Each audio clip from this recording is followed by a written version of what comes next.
that's got shall have, them that's not shall lose. So the Bible says, and it still is new. Mama may have, Papa may have, but God bless the child that's got his own, that's got his own.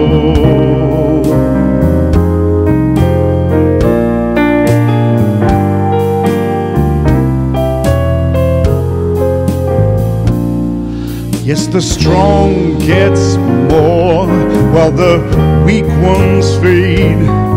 Empty pockets don't ever make the grade.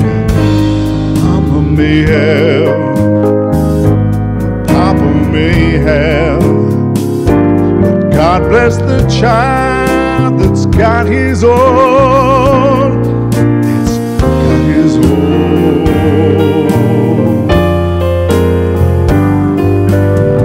Money, you got lots of friends crowding round your door. When you're gone, when that spending ends, they don't come round no more.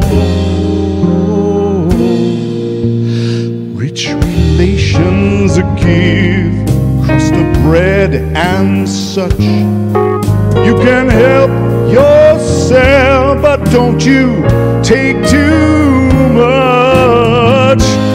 Mama may have, Papa may have, but God bless the child that's got his own, that's got his own.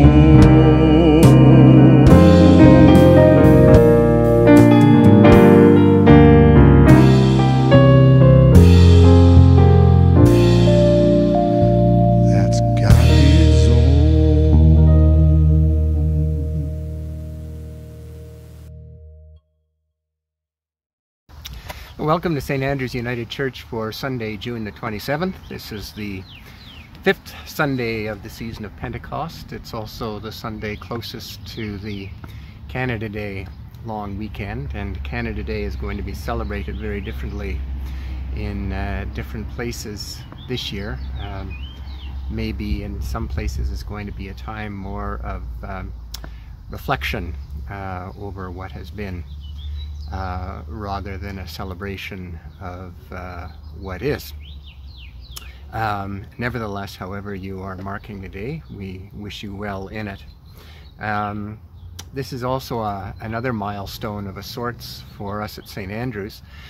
The lockdown is ending as of July 1st, and so this is the last Sunday that we're going to be recording for the YouTube channel. Next Sunday, July the 4th, we're going to be outside on the lawn and live streaming. And so this marks about 70 Sundays of recording and posting to YouTube. And like I said, that's a real milestone to mark as well. We're glad that you're here to share this time with us. We hope you find it an engaging and a transforming one.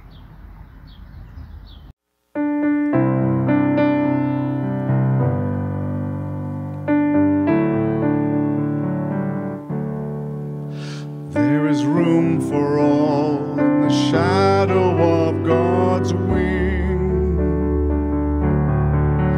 There is room for all sheltered in God's love. And I rejoice and sing, my refuge and my rock in whom I trust. There is room for all. There is room for all. There is room for all in the shadow of God's wing. There is room for all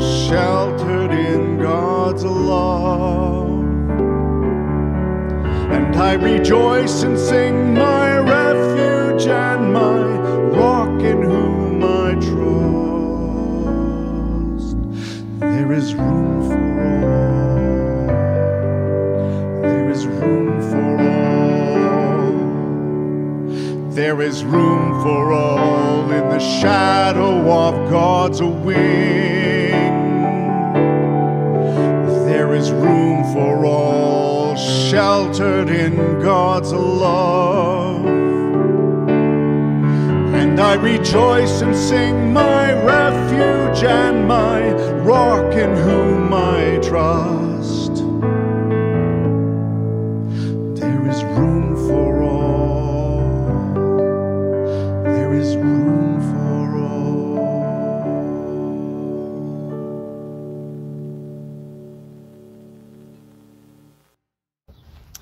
Let us pray.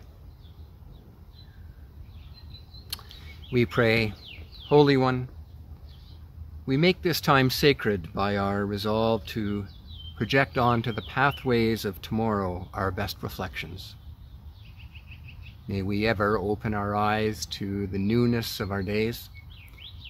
May we sense the surge of wonder just beneath the surface of the ordinary. May we find purpose in each breaking moment. May it be so. Amen.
The first reading this morning is from the book of the Wisdom of Solomon, from chapter 2, verses 1 to 24. For they reasoned unsoundly, saying to themselves, "Short and sorrowful is our life, and there is no remedy when a life comes to its end. And no one has been known to return from Hades. For we were born by mere chance, and hereafter we shall be as we had never been. For the breath in our nostrils is smoke, and the reason a spark is kindled by the beating of our hearts. When it is extinguished, the body will return to ashes, and the spirit will dissolve like empty air. Our name will be forgotten in time, and no one will remember our works. Our life will pass away like the traces of a cloud, and be scattered like mist that is chased by the rays of the sun and overcome by its heat. For our allotted time is the passing of a shadow, and there is no return from our death, because it is sealed up and no one turns back. Come, therefore, let us enjoy the good things that exist and make use of the creation to the full as in youth. Let us take our fill of costly wine and perfumes, and let no flower of spring pass us by. Let us crown ourselves with rosebuds before they wither. Let none of us fail to share in our revelry. Everywhere let us leave signs of enjoyment, because this is our portion and our lot. Let us oppress the righteous poor man.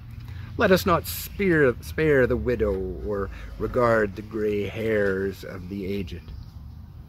But let our might be our law of right, for what is weak proves itself to be useless.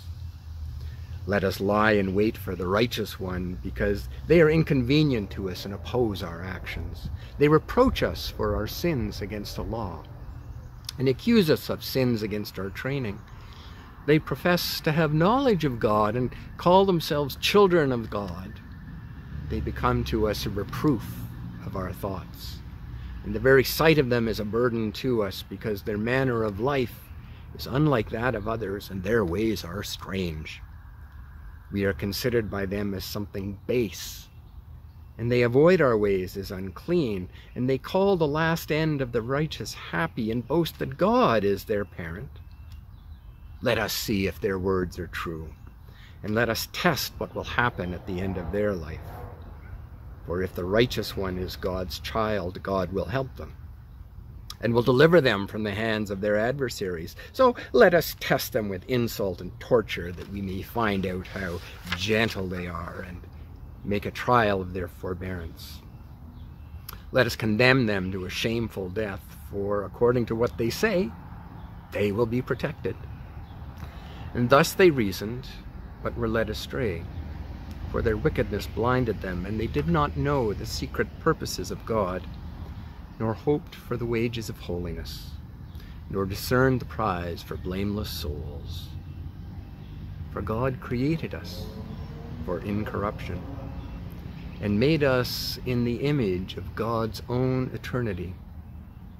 But through the devil's envy, death entered the world, and those who belong to that company experience it.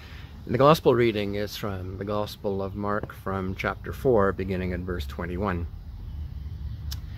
When Jesus had again crossed over by boat to the other side of the lake, a large crowd gathered around him while he was by the lake, and one of the synagogue leaders named Jairus came.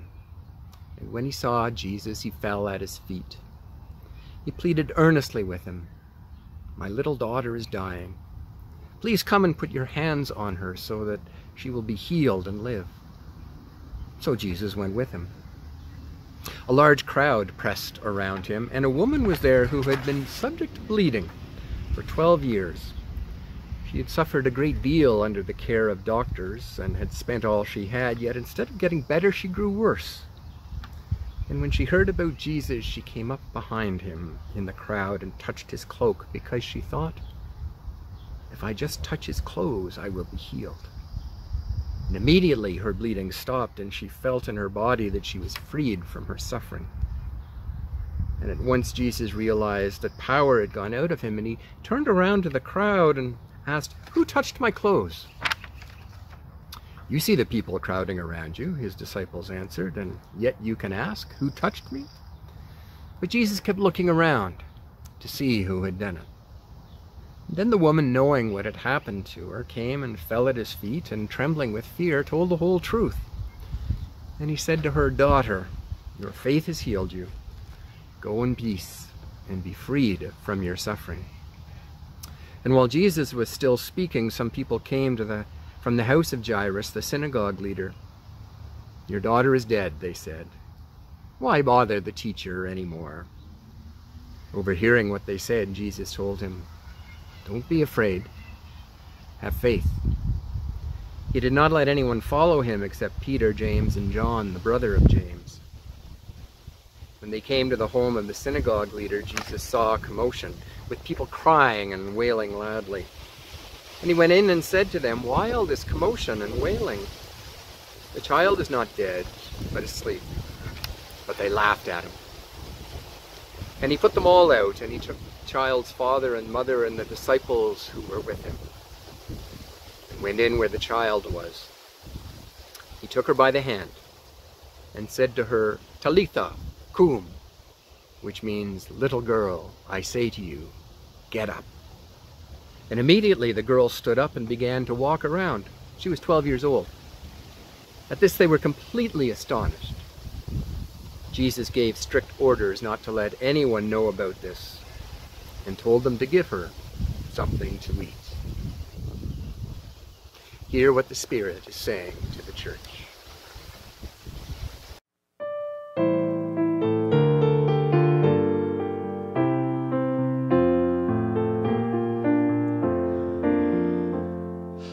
Up from the depths I cry to God, "Oh, listen, Lord, to me. Oh, hear my voice in this distress, this mire of misery. I wait for God with all my heart. My hope is in His word. And more than watchmen for the dawn, I'm longing for you, God. If you, my God, should measure guilt, then who could ever stand? But those who fear your name will find forgiveness from your hand. I wait for God with all my heart. My hope is in His word. And more than watchmen for the dawn, I'm longing for you, God. O Israel, set your hope on God, whose mercy is supreme. The nation mourning for its sin, God surely will redeem. I wait for God with all my heart. My hope is in His word. And more than watchmen for the dawn, I'm longing for you, God.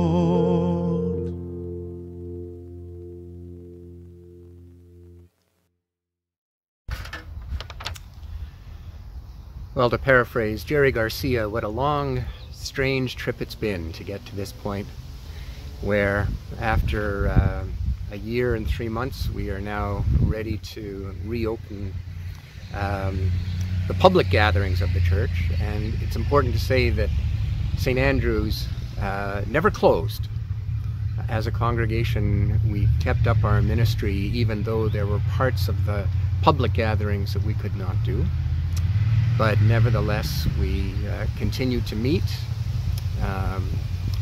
We continued to meet on Zoom. We continued to meet over the phone. We continued to stay in touch with one another and to support one another. And the work of the church continued, although in new and novel ways for many of us. And I was reflecting that back in April of last year, a year ago, when the pandemic started and everybody moved online, One of the newspapers here in Edmonton contacted me and wanted to do a story on what it was like to do online worship and not have a congregation went to be there for the service. And I said, you know, the normal things, that it's different and become a little more conversational perhaps, rather than projecting to a room of people that aren't there. And one of the things that I didn't realize at the time and have realized since then is what's missing when we're doing things by video only or online only. And there's a favorite author of mine by the name of David Abrams, who's a prestidigitator, which means that he does card tricks and coin tricks.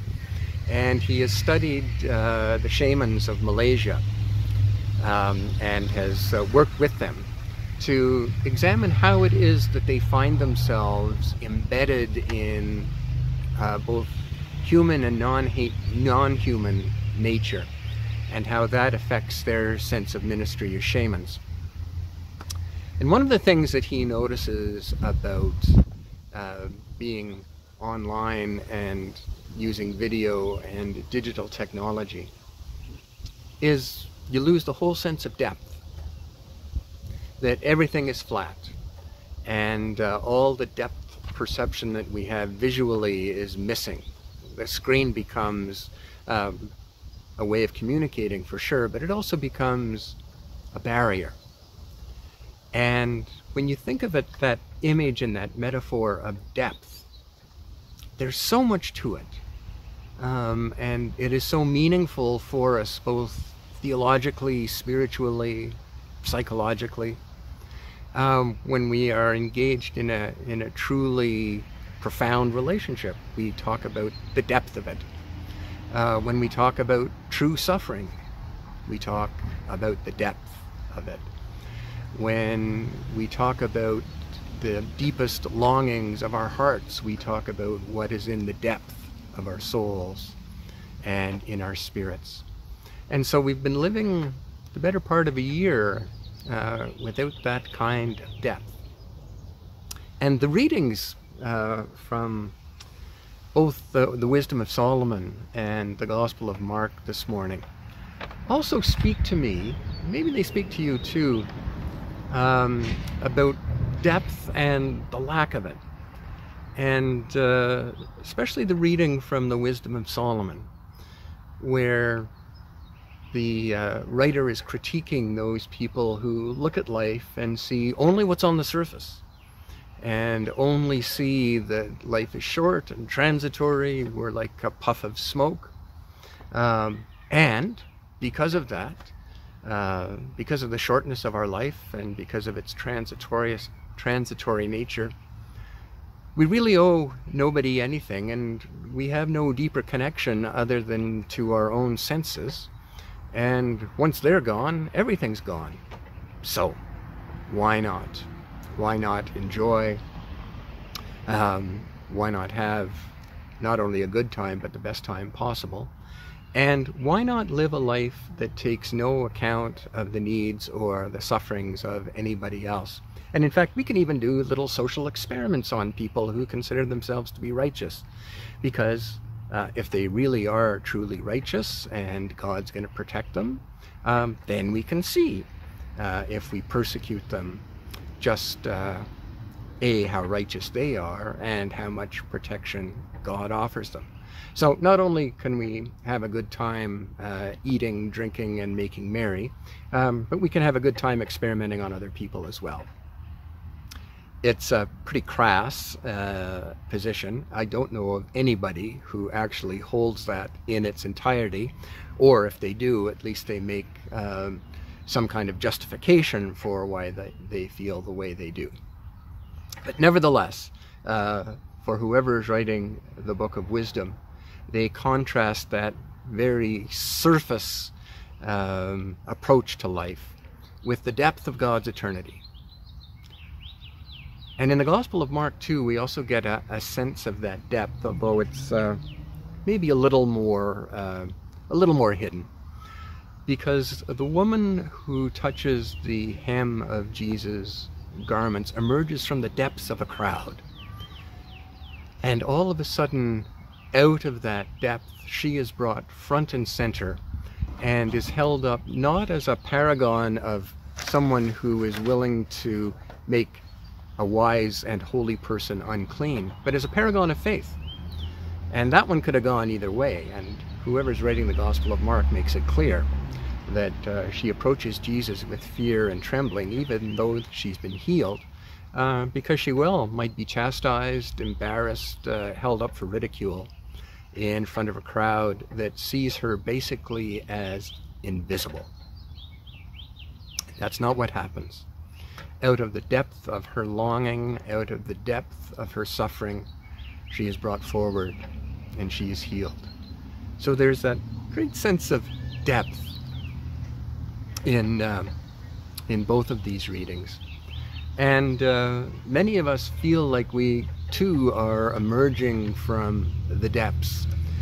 When I go back to the middle of winter last year, when it was dark and it was cold and we weren't able to get together and be with one another, and the number of people who really did feel like they were in a pit, much like the psalmist in Psalm 130, and who nevertheless said, it's lonely and it's difficult, but it's for the best, and I will stick it out and make the best of what I have.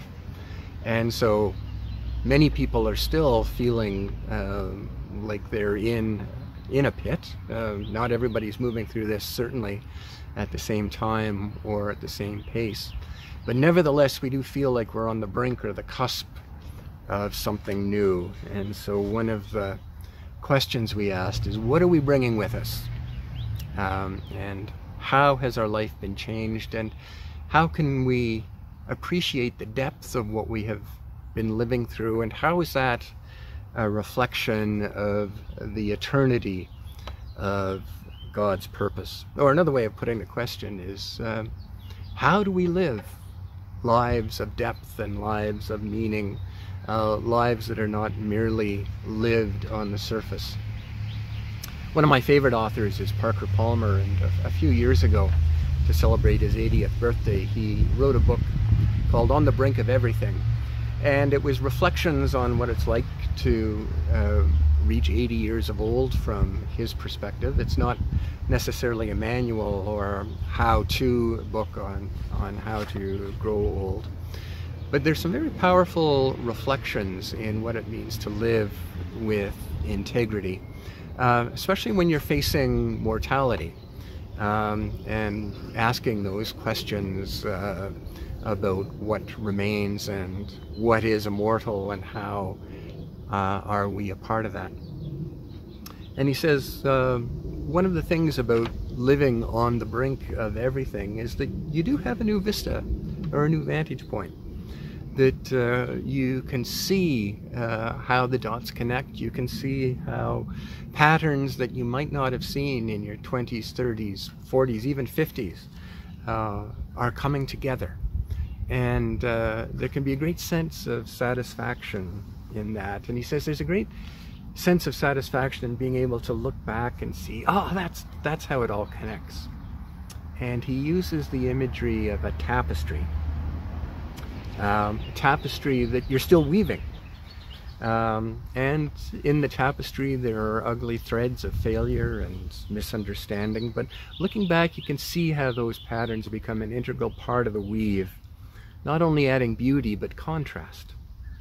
And they strengthen the resilience of the fabric. And he says that looking back, those are things that he could not have seen 30 years ago. And he says when you discover those patterns in your life, you can look around with new eyes and a new perceptiveness, with both your feet on the ground, and not be carried away by fear. And he says, I can't imagine a sadder way to die than to realize I'd never shown up. I'd never shown up in this world as myself. That would be a particular kind of psychological pain that I would find almost unbearable. And if you can say you showed up, more often than not with your heart in your hand, You can die with a certain sense of satisfaction. You have become what you've meant to be. And so perhaps you can look back on this time that we've been through together and look back on how you showed up and who you showed up for, and how you showed up not with solutions or answers or advice, but with your heart in your hand, and how you truly were present, and how you truly became who you were meant to be in this time. And he also says another way of living into that eternal purpose is by reframing our own, because our purpose changes as we age and as life changes around it. And he says there's a whole existential crisis that many people feel when they come to the end of whatever road it has been bringing them meaning and purpose, whether it's retiring from work or raising children and the children are grown and gone. And he notes that we don't give people a lot of guidance and help in distinguishing between the job they do and the vocation that they have. Our education system trains us for the workforce, but rarely does anybody meaningfully prepare us for the life that remains when the job goes away. The job I'm doing every day for money may not be my vocation at all, my calling or the reason that I was put here on earth.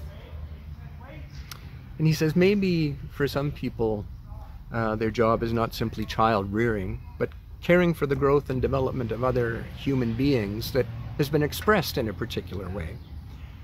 And if you put it that way, there's no need to ever leave your post unless you want to, because the people who need that kind of support are legion.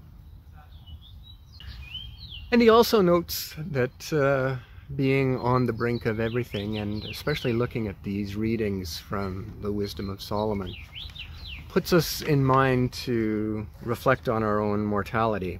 And of course he notes when you're 20 and 30 and even 40, it's a lot easier to pretend that you're going to be the exception and you're not going to die. And of course teenagers think that they're bulletproof, and we can carry that habit around for quite a long time.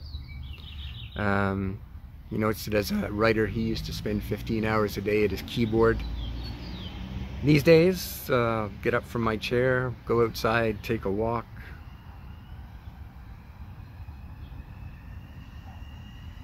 And he notes that St. Benedict, who is one of the monastic founders, the Benedictine order, once said to keep your death daily before your eyes, because no matter how rich or important you are, it's coming. And two things can happen when we meditate in a healthy way on the fact that our lives are finite.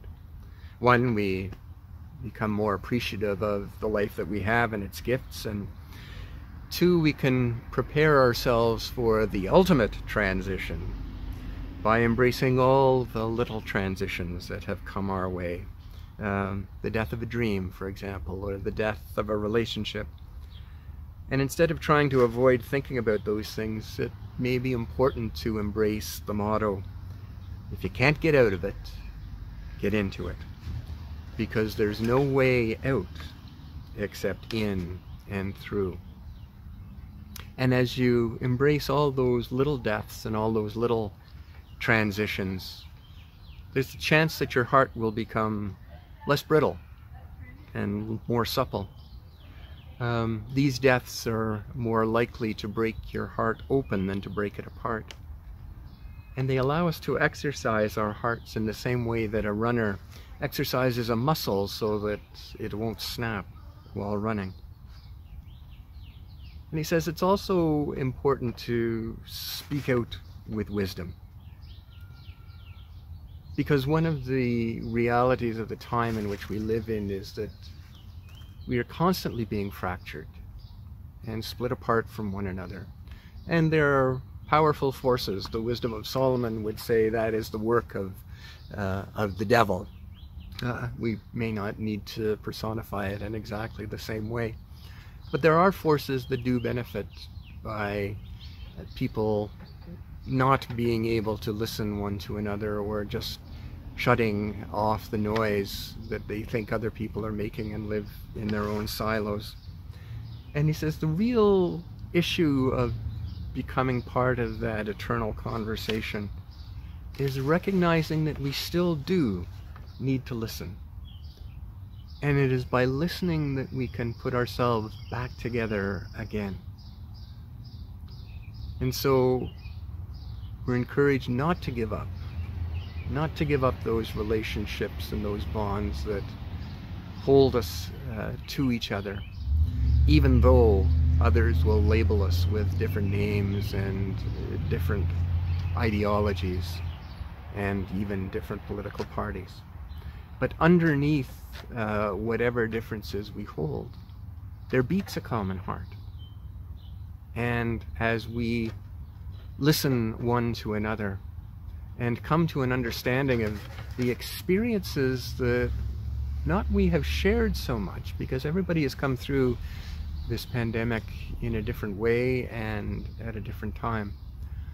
But as we hear from one another how we have experienced it, we can come into a new understanding of where we might find the compassion for one another that will lead us into a future in which we can be back together, one with another. And so as we look back on our time in the depths, as we perhaps look forward from the brink of everything, we can look back and see where we have been and the strands of life that have held us to the God that nurtures and cares for us, however you understand that, and how we have been held to each other, and where all that may take us in a future that has yet to be determined. So stay tuned, and next week we'll see you on the lawn, and for this day and the wisdom that it contains, thanks be to God. Amen.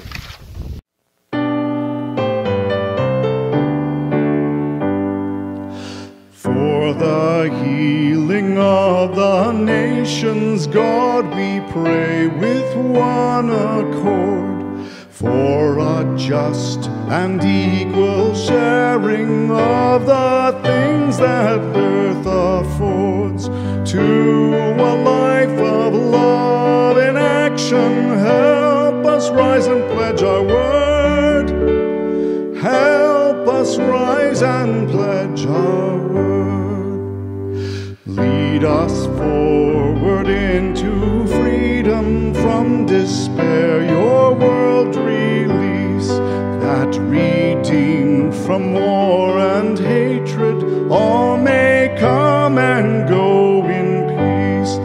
Show us how through care and goodness fear will die and hope increase. Fear will die and hope increase. All that kills abundant living, let it from the earth be banned. Pride of status, race and schooling, dogmas that obscure your plan. In our common quest for justice, may we hallow life's be span. May we hallow life's brief span. You, Creator God, have written your great name on humankind. For one growing in your likeness, bring the life of Christ to mind. That by our response and service, earth its destiny may find. Earth its destiny may find.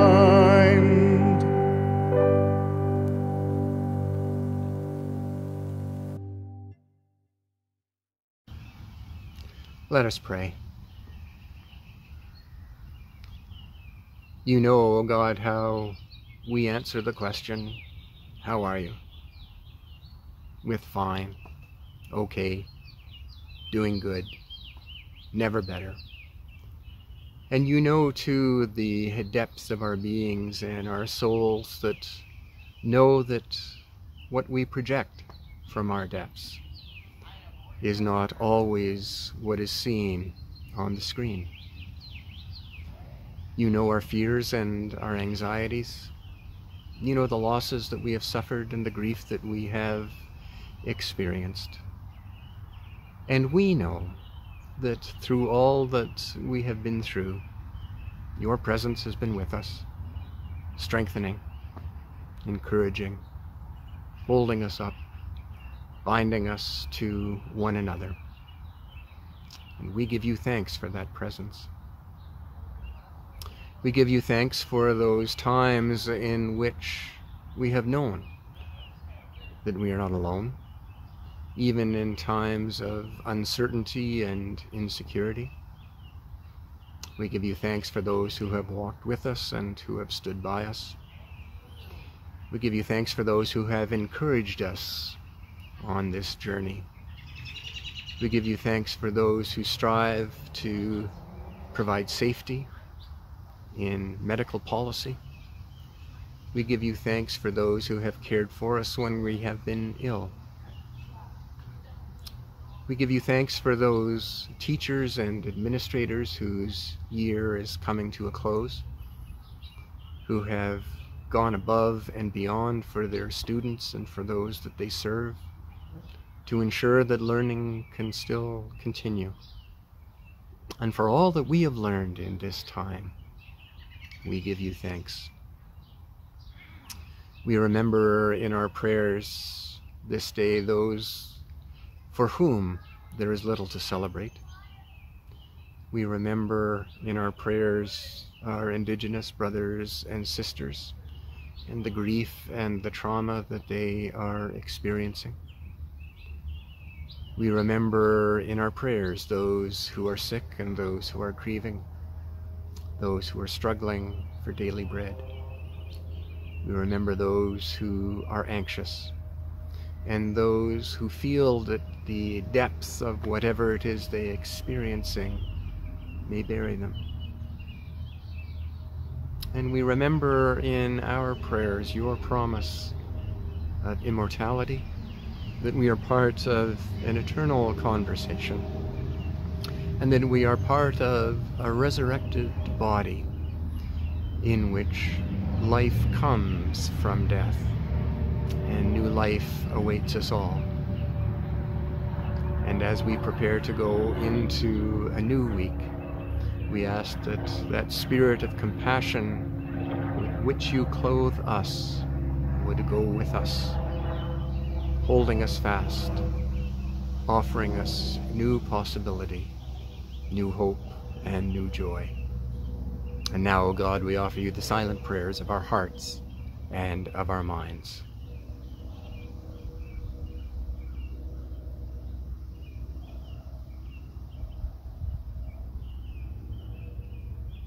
And these are the things we ask in the name of the one who still teaches us to pray by singing. Gathering our praise and prayers into one, let us offer the prayer Christ himself taught us. Our Father in heaven, hallowed be your name.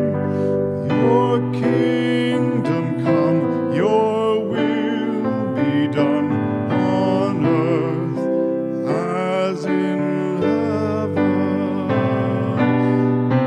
Give us today our daily bread. Give us today our daily bread. Forgive us our sins as we forgive those who sin against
those ways where love is lived and all is done with justice and with praise.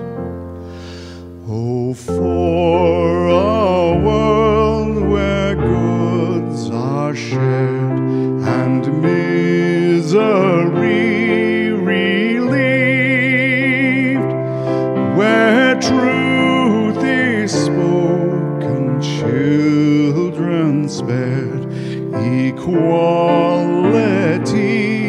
achieved. We welcome one world family and struggle with each choice that opens us to unity and gives our vision voice. The poor are rich, the weak are strong, the foolish ones are wise. Tell all who mourn, outcasts belong, who perishes will rise. Oh, for a world preparing for God's glorious reign of peace, where time and tears will be no more, and all but love will cease.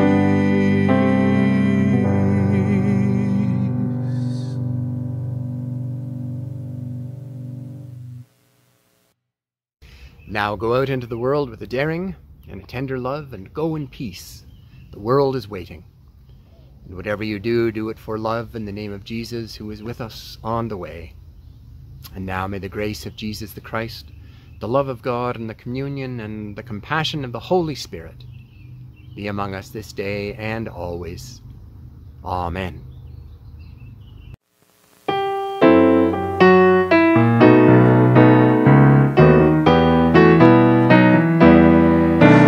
Sent out in Jesus' name, our hands are ready now to build with God a world of everlasting love.